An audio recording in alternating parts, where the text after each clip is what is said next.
आदेश जय श्री महाकाल।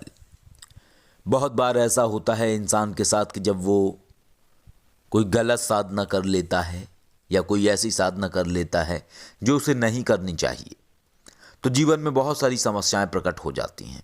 और कई बार ऐसा होता है कि जब कोई व्यक्ति के ऊपर कोई दूसरा व्यक्ति तांत्रिक अभिचार कर देता है, कोई तांत्रिक प्रयोग कर देता है, तो उसके बाद उसके जीवन में एक तरीके से भूचाल आ जाता है। यह ऐसा भूचाल है जो दिखाई तो नहीं देता है, लेकिन महसूस जरूर होता है, बार बार महसूस होता है। और ये पता लगता है कि कुछ तो है जो जिंदगी में विचित्र हो रहा है। तो ये जो जिंदगी में विचित्र होता है, इसका समाधान भी केवल वही व्यक्ति ढूंढ सकता है जो तंत्र क्रियाओं को जानता है, तांत्रिक अविचार को काटना जानता है, ऐसी क्रियाओं को हटाना जानता है। जब ऐसे व्यक्ति के पास आप जाते हैं तब आपकी ऐसी समस्या का समाधान होता है। बहुत पुराना तो नहीं, चंद दिन पहले की बात है। कॉल मी फॉर एप्लीकेशन के माध्यम से हमारे पास एक फ़ोन आता है कनाडा से, कोई सिंह साहब का। तो उन्होंने बताया कि उनके साथ ज़िंदगी में कुछ अजीब हो रहा है और काफ़ी सारे लोगों को वो दिखा चुके हैं। काफ़ी सारे लोग उन्हें बता चुके थे कि उनके ऊपर तांत्रिक अभिचार किया गया है और ये बहुत बड़ा तांत्रिक अभिचार है। हम आपके तांत्रिक अभिचार को हटा नहीं सकते हैं। आपके ऊपर जिस शक्ति का प्रयोग किया गया है उसको हम ठीक नहीं कर सकते हैं। उन्होंने ऐसा कहा। ये सारी वार्ता हमारी उनसे कॉल मी फॉर पर हो रही थी। इसके बाद बताते बताते अचानक उन्होंने कहा कि हमें सपने भी आते हैं और एक जैसे सपने बार बार आते हैं, लगातार आते हैं। हमने उन्हें फ़ोन पर ही कहा कि ये तो ड्रीम एनालिसिस से जुड़ा हुआ सब्जेक्ट है। आप ये कैसे कह सकते हैं कि आपको तंत्र प्रयोग हुआ है? क्योंकि तंत्र प्रयोग होने का तात्पर्य है वो आपको अलग तरीके से संकेत देगा। लेकिन अगर लगातार सपने आ रहे हैं और एक ही सपना बार बार आ रहा है तो ये ड्रीम से जुड़ा हुआ सब्जेक्ट है, सपनों से जुड़ा हुआ सब्जेक्ट है। और सपने में जो आप देखते हैं जरूरी नहीं है कि उसका तात्पर्य वही हो। उनको हमने कहा कि आप 1 सेकंड को फ़ोन होल्ड करें, हम आपकी वार्ता भैरवी शिवकेशी से करवाते हैं। क्योंकि ड्रीम एनालिसिस का जो सब्जेक्ट है, जो स्वप्न को डिकोड करने की कला है, वो केवल भैरवी शिवकेशी जानते हैं। हम मानस के माध्यम से आपकी समस्या का समाधान कर सकते हैं। ऊपरी समस्या से निजात पाने के लिए आपको हम उपाय बता सकते हैं, लेकिन आपका विषय सपने से जुड़ा हुआ है। और कई बार ऐसा होता है कि मानस विद्या के जो प्रयोग हैं वो स्थूल पर तो पूर्ण रूपेण कार्य करते हैं, लेकिन सपने के लिए उनके तरीके बदल देने होते हैं। लेकिन वो तरीका थोड़ा जटिल हो जाता है। परंतु जब ड्रीम एनालिसिस हो तो एक सही तरीका और सही उपाय मिलता है। जैसे ही आप वो सही तरीका और उपाय करते हैं, आपकी सपने की दुनिया से वो ऐसी तमाम चीज़ें गायब हो जाती हैं जो आपको लगता है कि तंत्र प्रयोग है। कॉल पर भैरवी शिवकेशी से उनकी वार्ता होने लगी। उनका सपना हम सुन रहे थे क्योंकि हमने फ़ोन को हैंड फ्री मोड पर लगाया हुआ था। उन्होंने बताया कि उन्हें एक सपना लगातार आता है। उन्होंने सपना सुनाना शुरू किया। उन्होंने बताया कि उन्हें सपने में कुछ जानवर हैं, तो उन्हें दिखाई देता था कि वो सपने में उन जानवरों का भक्षण कर रहे हैं। और बार बार उन्हें यही सपना आता था कि वो जानवरों का भक्षण कर रहे हैं। जैसे ही शिवकेशी ने ये उनका स्वप्न सुना, तैसे ही उस स्वप्न को उन्होंने डिकोड किया। और डिकोड करने के बाद उनको तुरंत ही बोला सिंह साहब को कि आपके ऊपर कोई तांत्रिक का विचार नहीं है, आप वहम में हैं। आपके ऊपर तांत्रिक का विचार नहीं है, बल्कि किसी साधना में आपसे बहुत बड़ी चूक हुई है। क्या आप साधनाएं करते हैं? क्या आप तंत्र साधनाओं में हिस्सा लेते हैं? सिंह साहब ने कहा कि हाँ बिल्कुल, हम तंत्र साधनाएं करते हैं और वो काफी डर गए। भैरवी शिवकेशी ने उनको बोला कि ये सब प्रकरण आपके साथ जब से ही शुरू हुआ होगा, जब से आपने वो साधना की होगी, उसके बाद से आपको ये स्वप्न आने शुरू हुए होंगे। उन्होंने कहा हाँ। वो काफी डरे हुए थे। और हमारा कार्य है प्राइवेसी बनाए रखना, गोपनीयता बनाए रखना। इसलिए उनसे जो भी वार्ता हुई, उन्होंने कहा कि एक कोई यूट्यूब पर ही गुरुजी हैं, उन्होंने एक उनको साधना दी थी, और जैसे ही वो साधना दी उसके बाद से सब कुछ उनके जीवन में ये सब तमाम चीज़ें विचित्र विचित्र होने लगीं। उन्होंने हमें बताया, लेकिन गोपनीयता के आधार पर हम वो सब बातें नहीं बताएंगे। कौन वो गुरु थे, किसके चैनल को उन्होंने देखा, किन्होंने उन्हें ऐसा मार्ग बताया, तो उन्होंने वो सारी बातें बताई। और उन्होंने बोला कि उन्होंने हमें एक साधना दी थी, और उन्होंने कहा था उन गुरुजी ने कि आप जैसे ही ये साधना करेंगे आपका जो दिमाग है वो ये बहुत तेज हो जाएगा। हुसैन साहब को साधनाओं से कोई लेना देना नहीं था, एक अलग ही व्यक्तित्व के व्यक्ति थे, या यूं कहें हैं। और उनका बस इतना ध्येय था कि आध्यात्मिक साधनाओं से वो लाभ ले सकें, आध्यात्मिक क्रियाओं से वो लाभ ले सकें, अपने जीवन में आगे बढ़ सकें। उन्हें कुछ भी ऐसा नहीं चाहिए था कि कोई भूत प्रेत उन्हें सिद्ध हो जाए जिससे वो चमत्कार कर सकें या बाबा बन सकें। तो उन्हें उन गुरु ने उच्छिष्ट चंडालिनी साधना करवा दी थी। और उच्छिष्ट चंडालिनी जो साधना है, जितनी भी डाकिनी, साकिनी, पिशाचिनी, इन सब से जुड़ी हुई साधना है। और डाकिनी साकिनी जो हैं, इन्हें तीव्रतम गणिकाएं माना जाता है। योगनियों की गणिकाओं में इन्हें विशेष स्थान प्राप्त है, या यूं कहें कि ये बहुत शक्तिशाली है। डाकिनी, साकिनी और हाकिनी, यदि कोई व्यक्ति इनकी साधना करने के लिए चल देता है तो समझिए वो अपने पैरों पर कुल्हाड़ी मारने वाला है।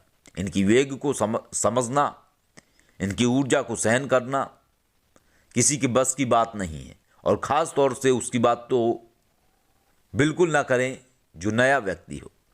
एक अनुभवी सिद्ध अथवा साधक या पूर्ण रूपेण तंत्र विद्याओं की बारीकियों को समझने वाला व्यक्ति ही केवल ऐसी तीक्ष्ण साधनाओं को कर सकता है। अन्यथा यदि कोई और व्यक्ति करेगा तो मानसिक विक्षिप्त हो सकता है, कुछ अजीबोगरीब पैरानॉर्मल एक्टिविटीज उसके जीवन में प्रारंभ हो सकती है। तो उच्छिष्ट चांडालिनी साधना भी इसी तरीके की ही साधना है। और इसके बाद उनके जीवन में वो भूचाल आया जिस भूचाल ने उनकी जिंदगी की लंका लगा दी थी। अगर हम दिल्ली की भाषा में बात करें तो जीवन को अस्त व्यस्त कर दिया था। वो अब ठीक होने के लिए हर बाबा से संपर्क कर रहे थे, लेकिन किसी के पास उनकी जो समस्या है उसका समाधान नहीं था। परंतु महादेव की कृपा से जैसे ही वो हमारे पास आए, अर्थात फ़ोन के माध्यम से उनसे वार्ता हुई, उन्हें बताया गया कि ये सब आपके ऊपर तंत्र प्रयोग के कारण नहीं हुआ है, बल्कि साधना जो आपने करी है उसके कारण है। आपको ये साधना करनी ही नहीं चाहिए थी। वो काफ़ी घबराए हुए थे। उनका कहना था कि उन्हें कुछ और भी अजीब चीज़ें होती हैं, कुछ विचित्र सी चीज़ें होती हैं। ऐसा लगता है जैसे माइंड के अंदर कोई अजीब सी गतिविधियाँ हो रही हैं। कोई तो है जो उनके दिमाग को स्थायी नहीं होने दे रहा है, और सपने उन्हें लगातार आ रहे थे। अब एक ही सपना अगर व्यक्ति को लगातार आए, बार बार आए कि वो जानवरों का भक्षण कर रहा है स्वप्न में, ये बहुत डरावना है, बहुत अजीब है, विचित्र है, धीरे धीरे व्यक्ति को डिप्रेशन की स्थिति में ले जाने वाला है। उच्छिष्ट चांडालिनी साधना अथवा डाकनी, सांकनी, हाकनी साधना, ऐसी साधनाओं में यदि कोई छोटी सी भी आपसे गलती होती है, विधि में कोई भी चूक हो जाती है, तो निश्चय ही यकीन मानिए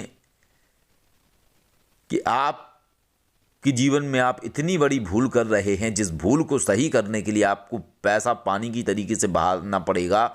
जाने कितने सारे तांत्रिकों के, बाबाओं के पास आपको चक्कर काटना पड़ेगा, और इस चीज़ को आसानी से कोई ठीक भी नहीं कर सकता है। क्योंकि जो इसको ठीक करने में हाथ डालेगा उसके ही हाथ जलेंगे। तो इस तरीके का उन सिंह साहब का अनुभव था और तब उन्हें वो ज्ञात हुआ कि उनके ऊपर कोई तंत्र का विचार नहीं है, बल्कि जो उनके जीवन में हो रहा है वो केवल उनकी गलती के कारण हो रहा है। और उन्हें खास हिदायत दी कि यूट्यूब पर जितने भी लोग हैं साधनाएं देते हैं, चीज़ें देते हैं, जब तक पूर्ण विधि विधान आप उसको न समझ लें, जब तक आपकी उनसे वार्ता ना हो रही हो, तब तक आप उस साधना को न करें। और अगर साधना करने पर कोई भी समस्या आती है तो आप उनसे संपर्क करने की चेष्टा करें, कोशिश करें, क्योंकि जान है तो जहान है।